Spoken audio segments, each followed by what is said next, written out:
It's 5 o'clock. Let's get started. All right, it is 5 p.m. on December the 15th. We are currently in open session, but we are about to head to closed session.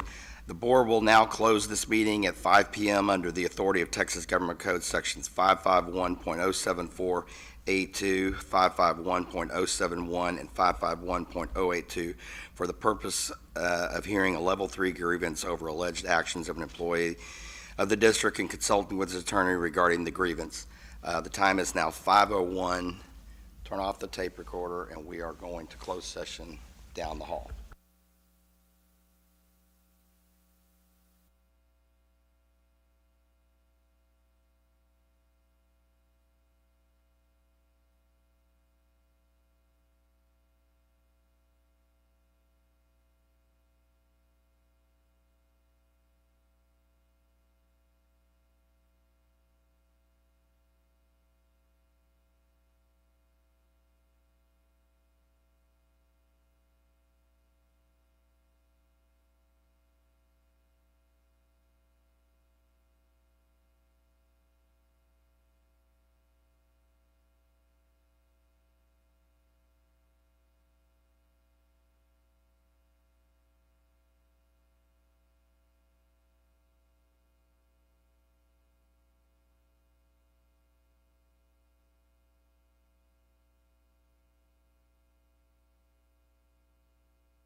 Okay, we are back in open session at 6:21 p.m. I do apologize for holding everybody up, but we will move along as fast as we can to catch up. Okay, at this time, we are going to, a little bit of a change in your agenda, but we are going to call for the public forum. So let me get over to that language. I need to get to.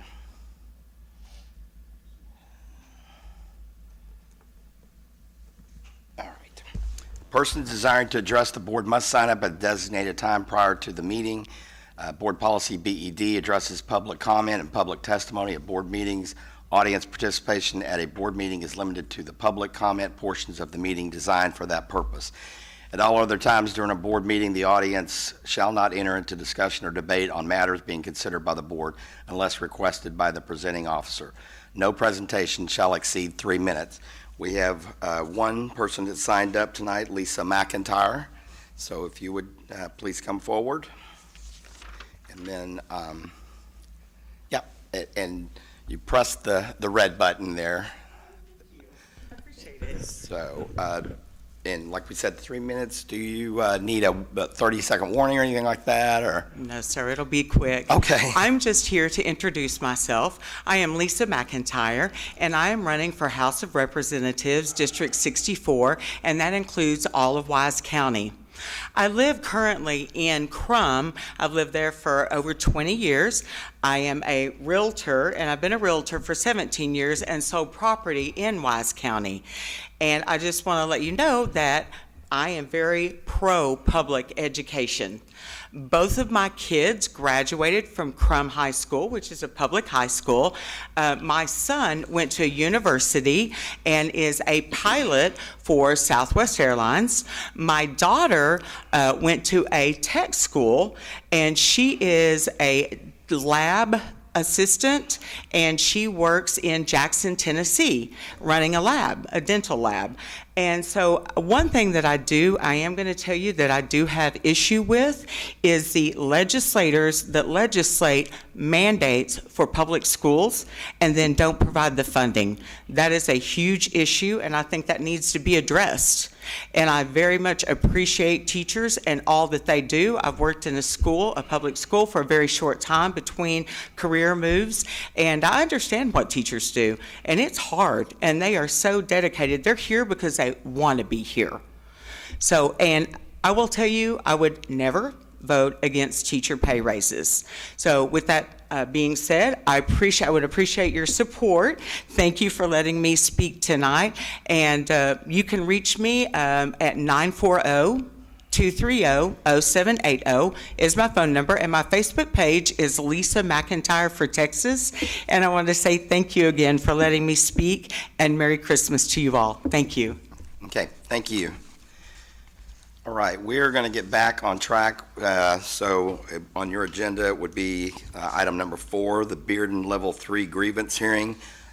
Before we do anything, I think Chief Campbell has a statement that he is going to read. Mr. President, we have policies in place and the board expects every employee to be held accountable. And knowingly violating policies will not be tolerated and should be disciplined. I move that we affirm the Level 2 decision and adopt the Level 2 decision as our own. Okay. I have a motion from Chief Campbell. Do I have a second? Second. I have a second from Mr. Duncan. Is there any further discussion that anyone or questions for anyone? And if not, then I call for a vote. All those in favor of Chief Campbell's motion, say aye. Aye. All those opposed, say nay. The motion carries 6-0. At this time, we are going to do the invocation. I didn't ask you beforehand, but Dr. Joyner, would you be good enough to lead the invocation? If all you'd stand as able, please. Let's pray. Father God, thank you for this day. Thank you for the individuals who have joined us here tonight. God, we thank you especially for the families and the children and the students that we have the opportunity to serve here in our wonderful community of Decatur. We pray that you would bless each of them provide for their every need, Lord. We know that there are many hurting and maybe going without this season, and we pray for those individuals in particular. Be with the decisions that we make here tonight. May they be in your will for us and for our district. And we pray these things in your name. Amen. Amen. All right, we now have our special guests that are going to lead us in the Pledge of Allegiance. Tonight we have Chandler McCallop, who's a fifth grader at Young Elementary, Brooks McCallop, a fourth grader, and then Tatum McCallop, who's a kindergartner. The parents are Tiffany and Weston McCallop. We also have, as a fourth grader from Young, Jace, please bear with, Jacer Stoffer. Did I pronounce that right? All right. Sometimes I get lucky. Parents Maggie and Michael Stoffer are going to lead us in the pledge, so whenever y'all are ready. I pledge allegiance to the flag of the United States of America and to the republic for which it stands, one nation, under God, indivisible, with liberty and justice for all. Thank you, guys. Are we going to get pictures? Yeah, so the board will walk around.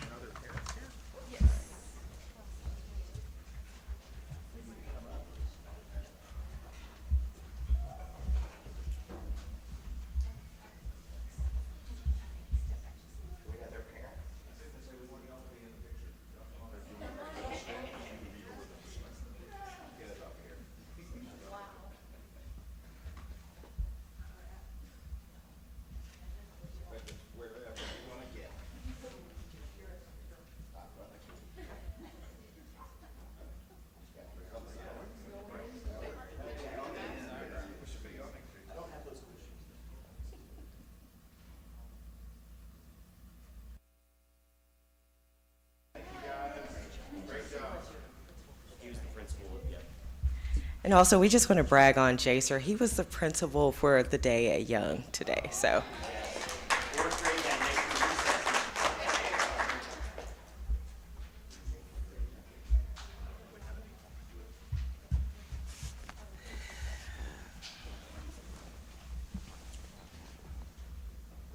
All right. Well, thank you, kids. Y'all did a great job. Represented Young Elementary very well. Okay, next we're going to item number 8, the superintendent report. Ms. Williams will get to announce all our great student achievement and district events. All right, so starting with our Pillar 1 high-performing students, I'm proud to report that 3 of our 6 campuses have successfully passed their random intruder detection audits, which TDA do randomly. So we've got 3 down, and we'll still have 3 more to go in the spring. But that's when someone comes out and just randomly selects doors to try to open. They do what they can to try to get into the building, and they were unsuccessful at all 3 campuses. So that is a very good thing. I also want to congratulate Luke Lisby from Young Elementary. He won the James Wood Christmas Card Art Contest, and so his work will be on display really throughout the county on the official Christmas card that they send out. And then shifting to Pillar 2, highly engaged staff, I want to congratulate Coach Stormy Snyder, being named the TGCA 1A to 4A Volleyball Coach of the Year. We're super proud of the way that she continues to represent our district. Pillar 3, strong community partnerships. We're extremely grateful for just the community in general, the local churches, the nonprofits, during the time of need that we've had over the last couple of weeks. Wise County Christian Counseling, Jenny's Hope, and First Baptist Church of Decatur have supported us and provided space when we've needed it over the last few weeks, so we're all extremely grateful for that.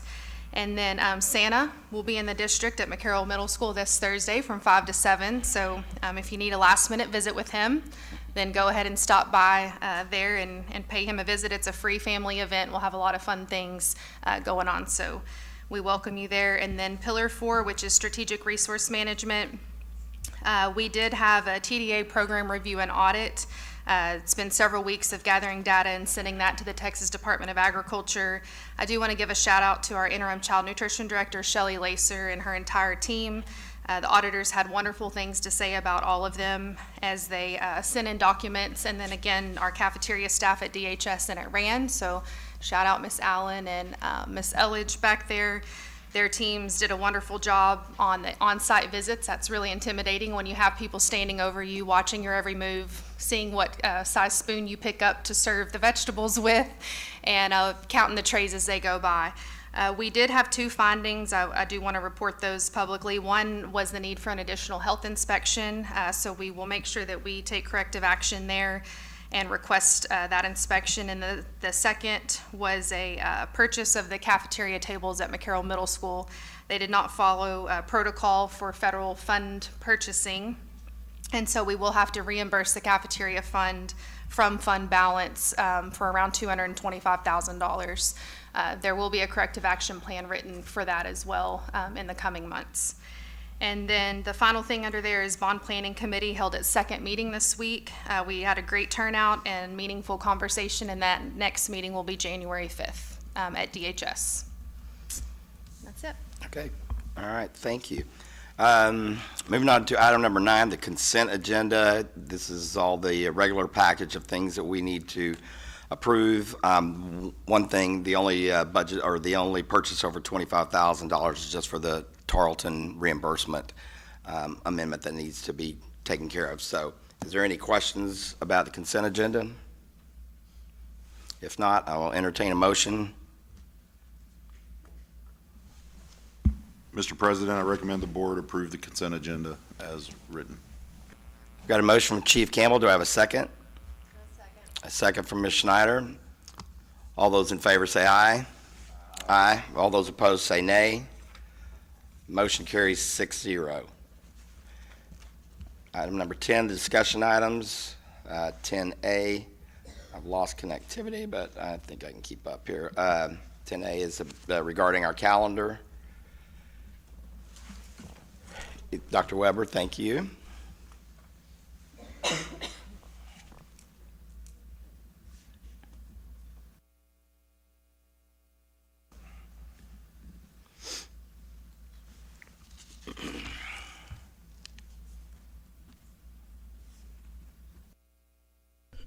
Thank you. Good evening, everyone. Good evening, President Schultz and board members. Just wanted to give you all an update as to our progress for the 26-27 calendar planning that we've undertaken so far this year with our DEIC committee. We've had 3 meetings thus far this year in September, November, and we called an extra one in December. And we gathered feedback from our DEIC members both in the meeting, but then we also sent a survey out to staff, students, and family. The feedback from our meetings is everyone has appreciated more time with their families.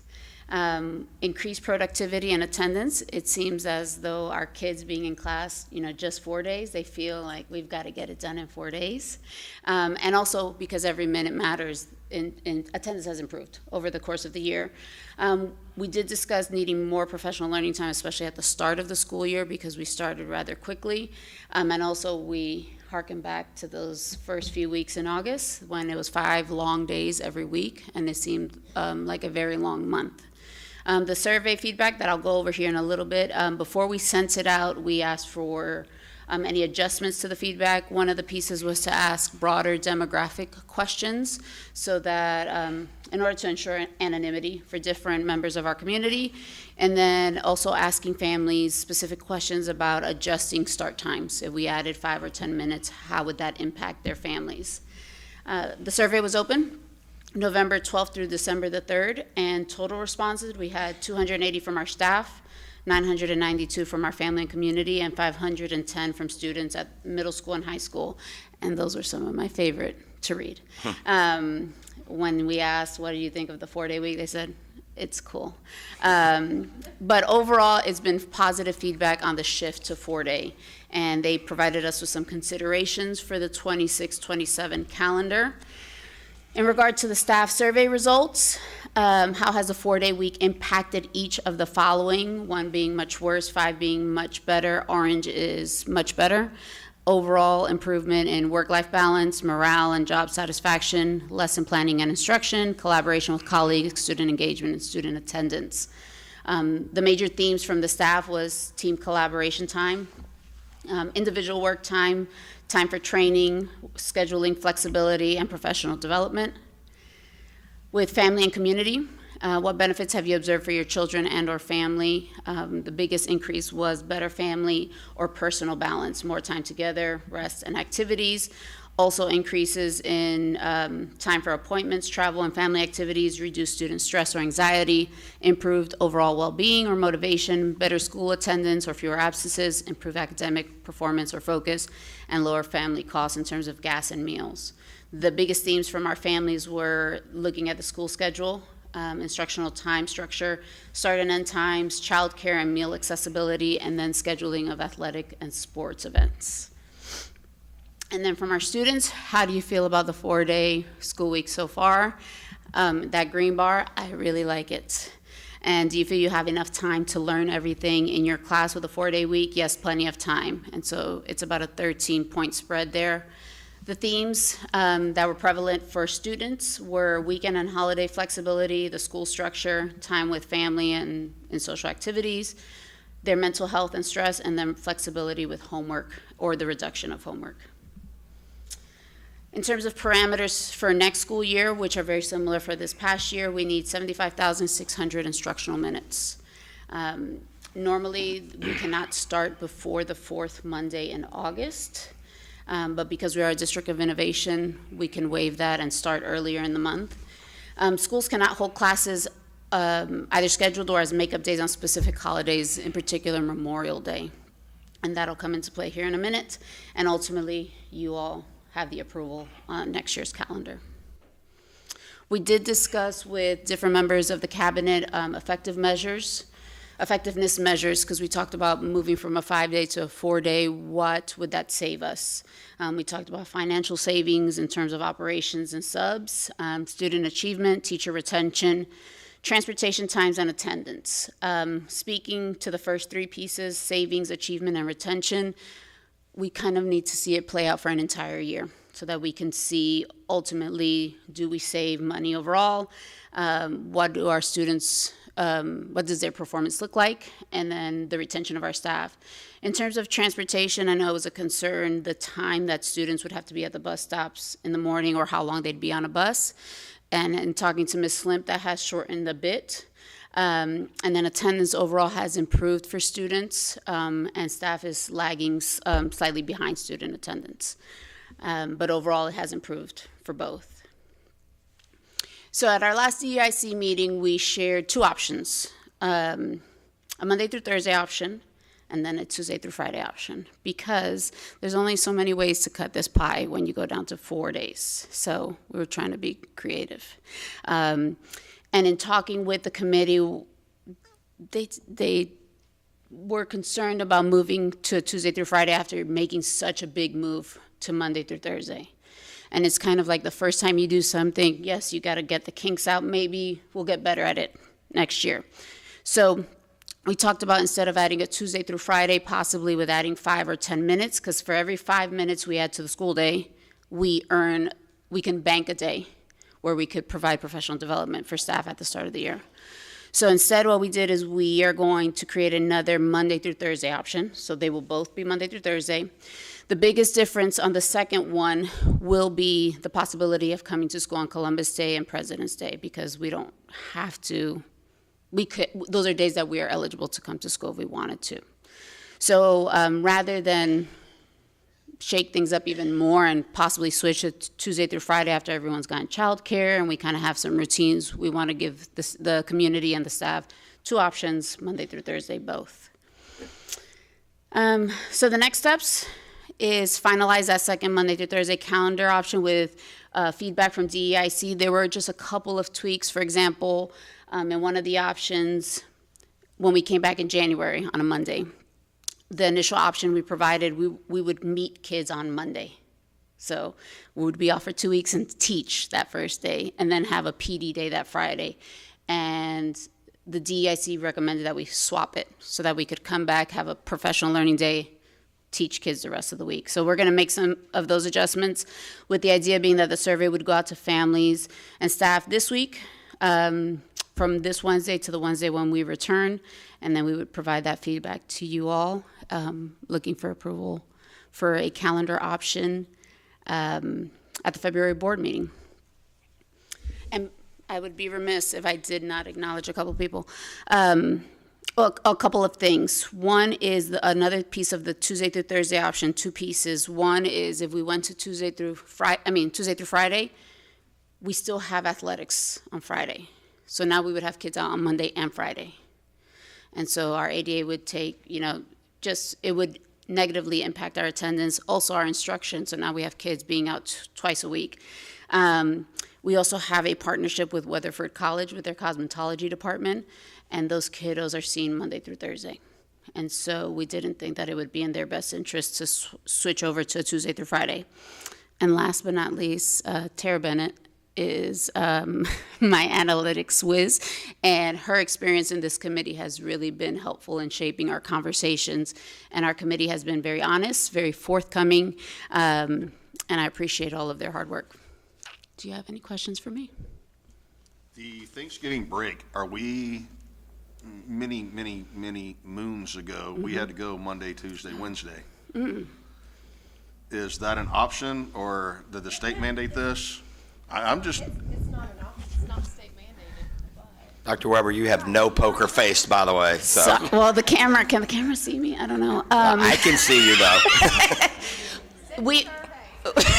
We've discussed that because is it allowable? Yes. And I grew up in a different state where we went to school Monday through Wednesday. They still go Monday through Wednesday. But the feedback from the surveys has been that they want an entire week off with their families. And so we can manage it with the 75,600 minutes. We can still build it with having that entire week off. We're also trying to work with being out before Memorial Day and then managing graduation. So and if you're doing it backwards, so Memorial Day is that last Monday in May, and you work backwards, there's only so many days that we could cut out. So, but we know that that's important to our families. thank you. You're welcome, sir. Anything else? Thank you. All right, thank you, Dr. Weber. All right, 10B, which is the teacher incentive allotment update.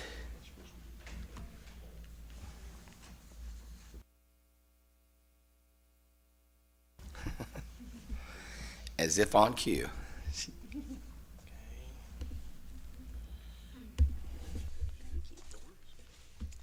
All right. Hi, everybody. Okay, so I'm Tara Bennett. In addition to instructional technology that I've done for a few years, I've also taken on teacher incentive allotment this year. And so I wanted to give you guys an update kind of on where we are with our TIA committee. We've had a few meetings so far, and where we are in the planning process to get ready for our first year next year. So teacher incentive allotment was established with House Bill 3 in 2019, and the original goal was for rewarding teachers, helping with recruitment, and to give a pathway for teachers to get a six-figure salary. And so since 2019, in that first year, there was about $40 million that money was going into TIA, and you can see how much it's grown. In 24-25, the last year where there's been a payout, there was over $481 million paid out to teachers in Texas, and 42,000 teachers in Texas earned a designation. So as of the end of the 24-25 school year, there's about 800 districts in Texas participating. I know in our Region 11 that there's going to be like another 20 just in the region that we're all applying this year, so it's growing very, very quickly. And so by the time that we got to a payout year, would kind of be towards the end of that chart there, where we can see that they've reached into the billions that they are investing into the program.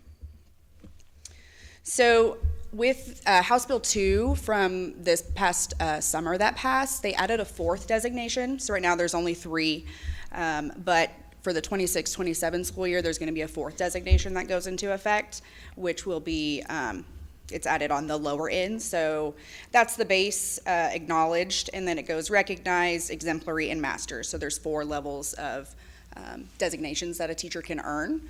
And the amount of pay is ranges for each one, and it's specific to the district.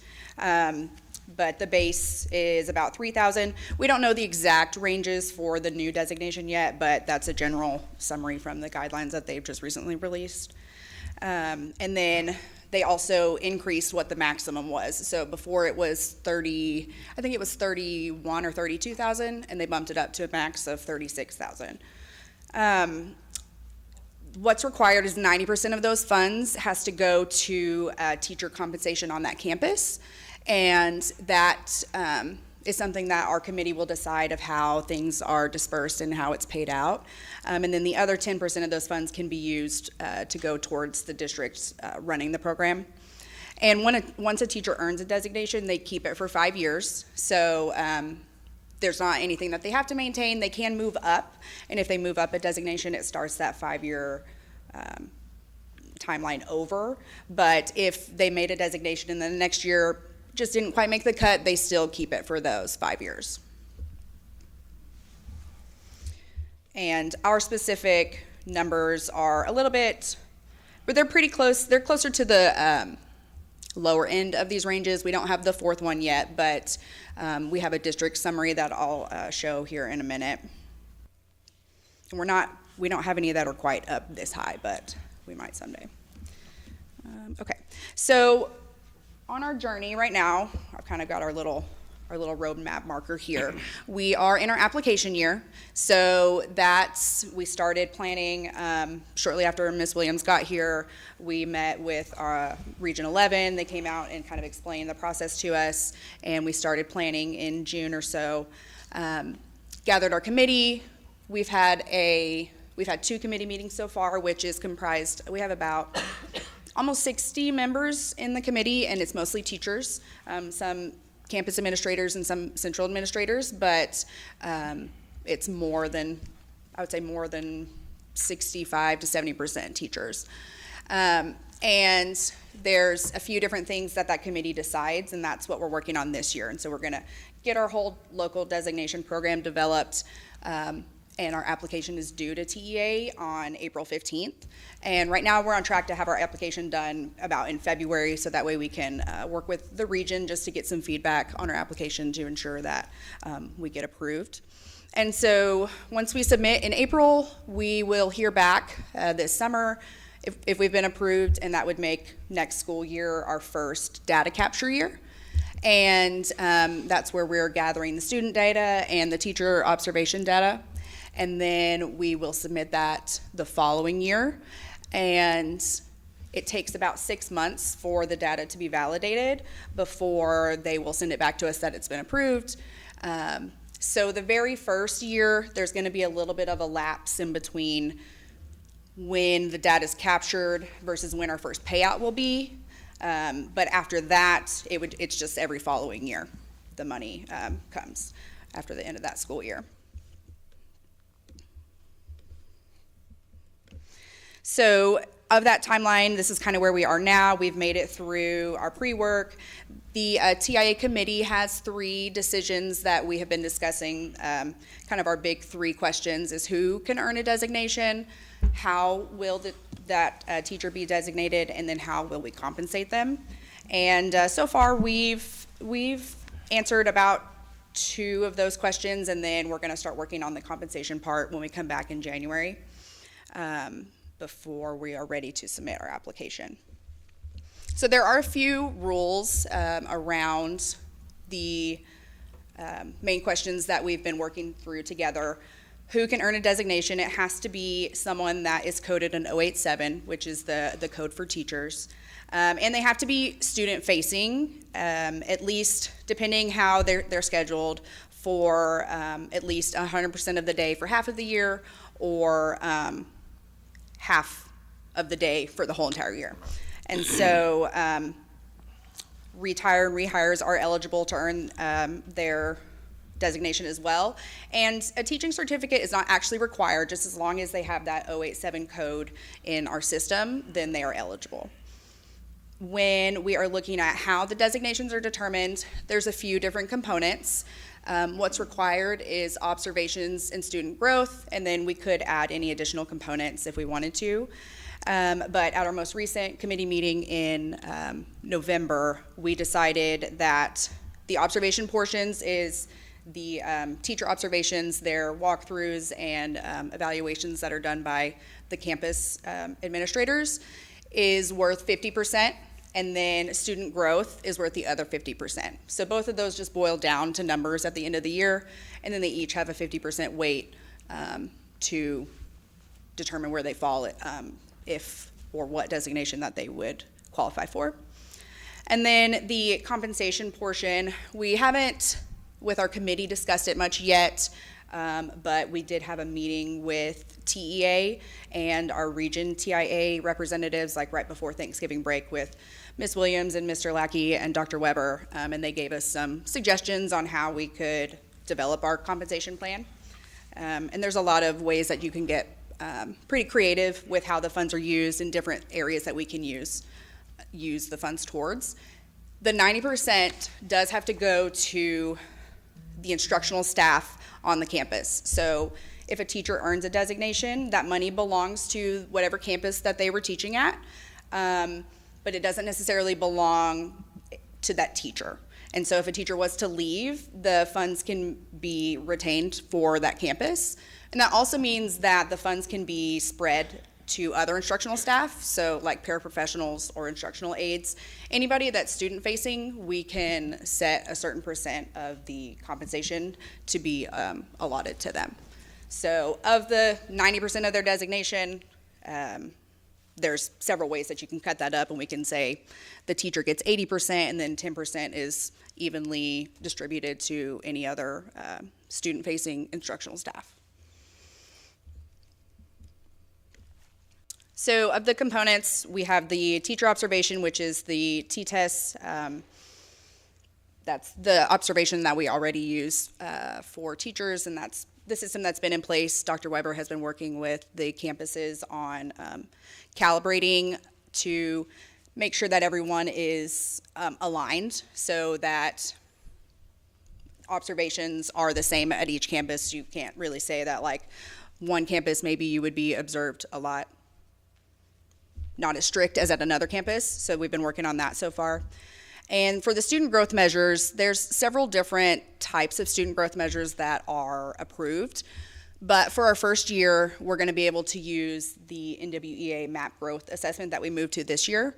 That's the easiest one for measuring our student growth. It has built-in reports for our teachers and our administrators to know what the growth goals are to meet, and that's gonna make it very seamless and streamlined for us to evaluate the student growth data.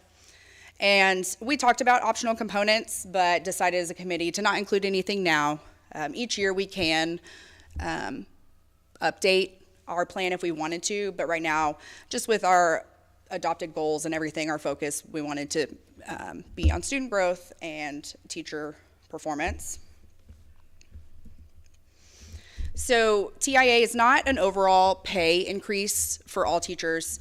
We do have a goal to include all teachers within 5 years. Right now for year one, it's probably about 75% of our teachers will be eligible. Moving to MAP this year has made things a lot easier with the planning, just because we're able to analyze the data a lot easier than we would have before.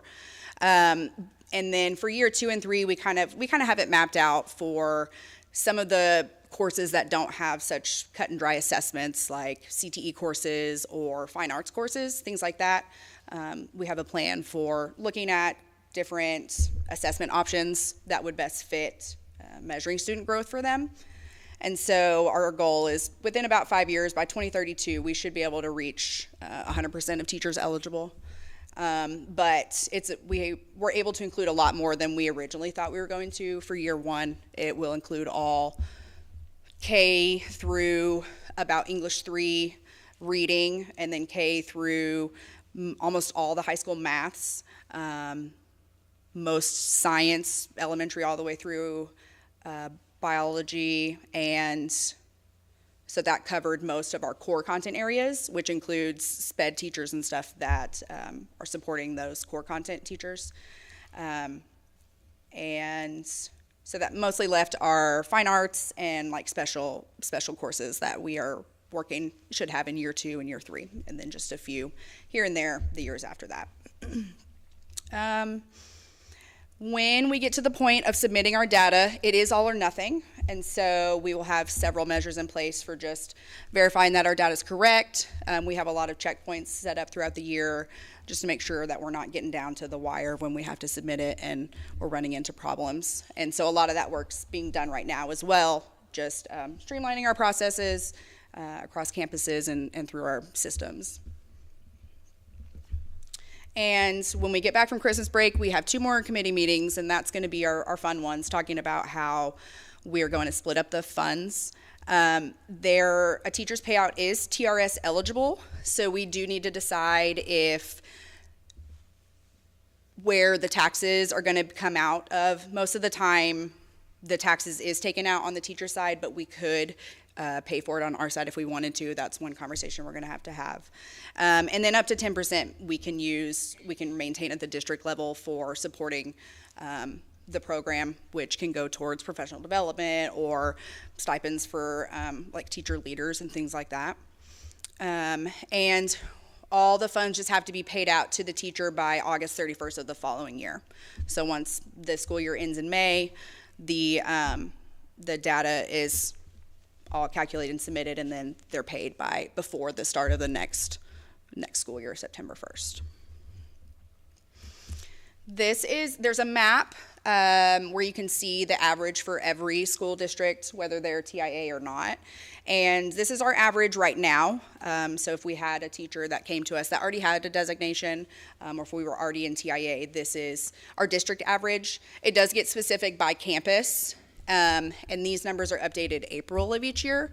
And so we will know in April kind of how it's going to split up into the 4th designation. But as you can see, the master designation, that would be the highest one. We're looking, it's between 14 to 16, 17,000 extra dollars that a teacher is eligible to earn.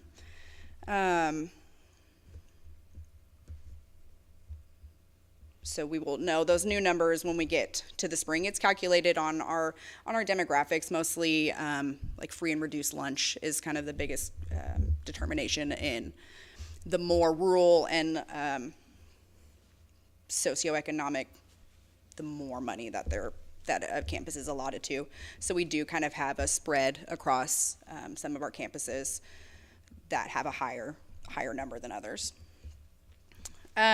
We have established kind of our vision for TIA for our district and tied it to the goals that we've adopted this year, and just kind of what our values are. Our goal, just like the program was initially started for, recruit, retain, reward. And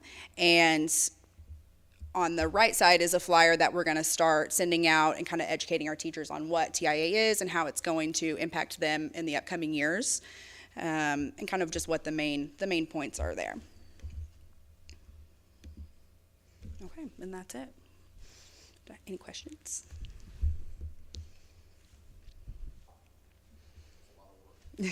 I know, you can tell you put a lot of work into this. I appreciate that. Yes. Yeah, I know. It's a lot, but I know the teachers will appreciate it too. Yeah. So, and that's what we got to do to support them. Yes, we're really excited. It's been a lot of work behind the scenes, but we're excited to get it going. Yeah. One thing I did want to add too is it's tied to free and reduced lunch applications. That's where the numbers that you saw on the website. So the campus variation is directly tied to the number of students that receive free and reduced lunch on that campus, just for context. Okay. All right. Thank you, Ms. Thank Bennett. you. Appreciate it. All right. Moving on to item number 11, action items. We have 3 tonight. The first one, 11A, is to consider and take possible action regarding the renewal of the school health and related services, better known as SHARS agreement. You've got that agreement in your package. Anything that we need to discuss on that, Mrs. Williams? Okay. So anyway, has anybody got any questions or discussion? If not, I'm entertaining a motion.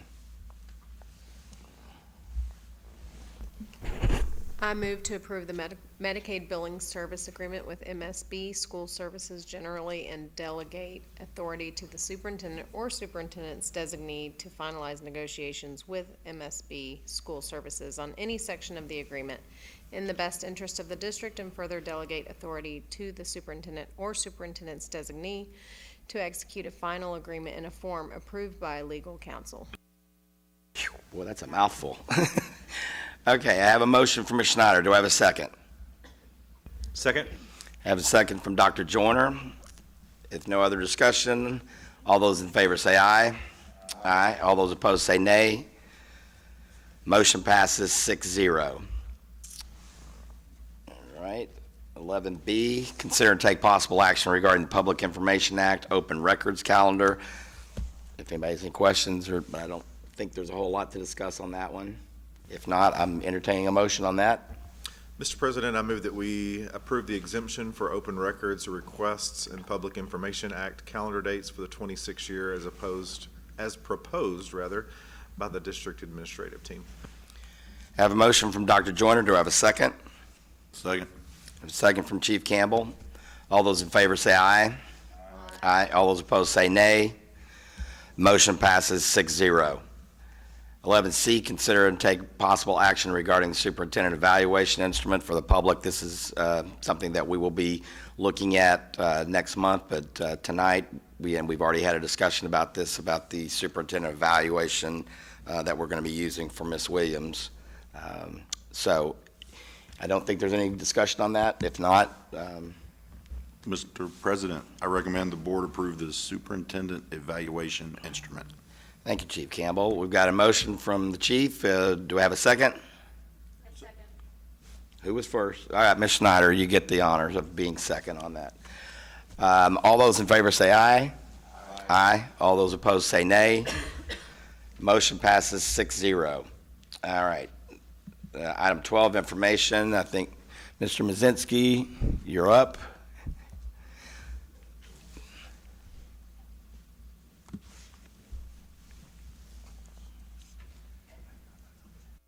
Is it any warmer here than it is up north? It is? Okay. I stood outside for 2 hours today at Walmart. It was cold out there this morning. I think Mr. Cross was out there too, so, okay.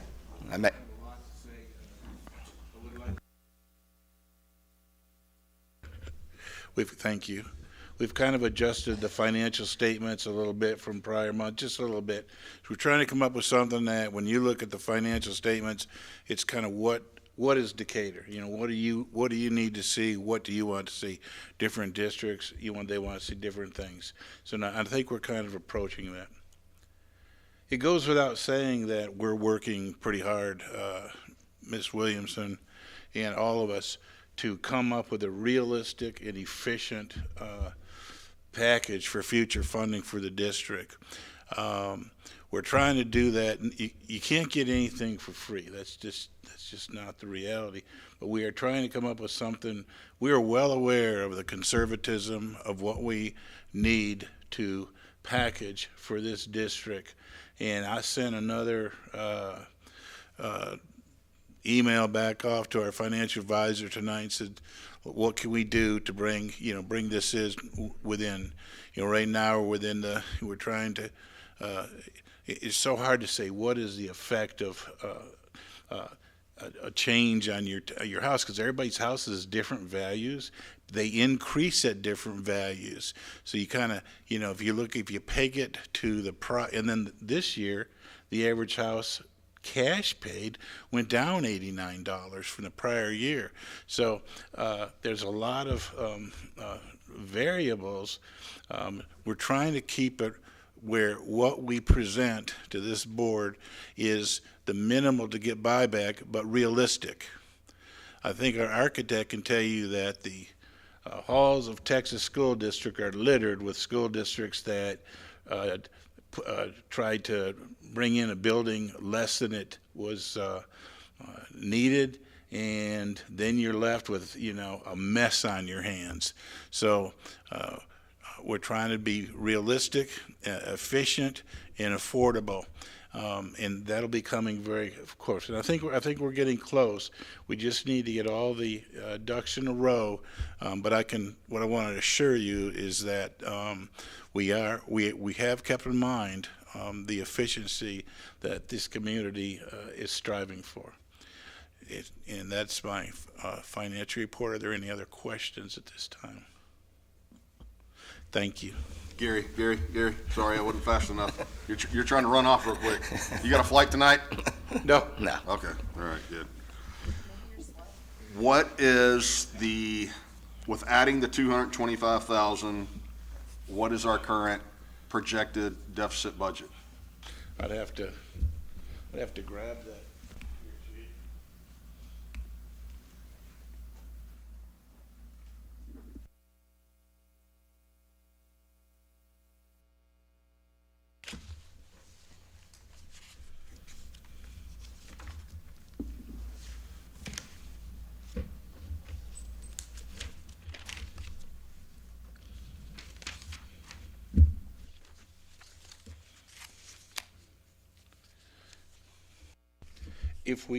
If we add that, it's going to be around 2.25 million. Now, but this is a weird year because we picked up about $500,000 of those buses that were ordered from last year. So those increased this year. This is a good point. It's going to take about 2 cycles to flush to get back on schedule, because yes, a lot of perturbations. You have these tables, you have the buses, you had to pay back those meals that we did, and so and then you also have the carryover of those career and technology funds, which are, they bring you $500,000. But they also have to be, weren't spent less. So this is going to be a kind of a year that you have expenditures outside of the budget. So when you look at this, if you look at the total, it won't be a deficit like that in 26, 27. However, this is kind of the way that the issues that are out there, and we don't have a choice but to take care of them when they have to fund that child nutrition amount. We have to go ahead and do those amendments as needed. So do you also have what that's going to put us at ending fund balance for the fiscal year end? That's going to put us right about 6 million. Is that correct? Yes, and then also what I have is I've tried to add those schedules of the budget revisions, so that if they were approved tonight, so at the end when we do financial statements for next month, you should be able to look on there and see those. But I cannot say the oddest. I've never had as many big budget amendments carry over from a prior year into the current year, such as this. And get surprises that you've gotten along this year. There's a lot. There's been quite a few surprises, yeah. Yes. Thank you for what you do, Gary.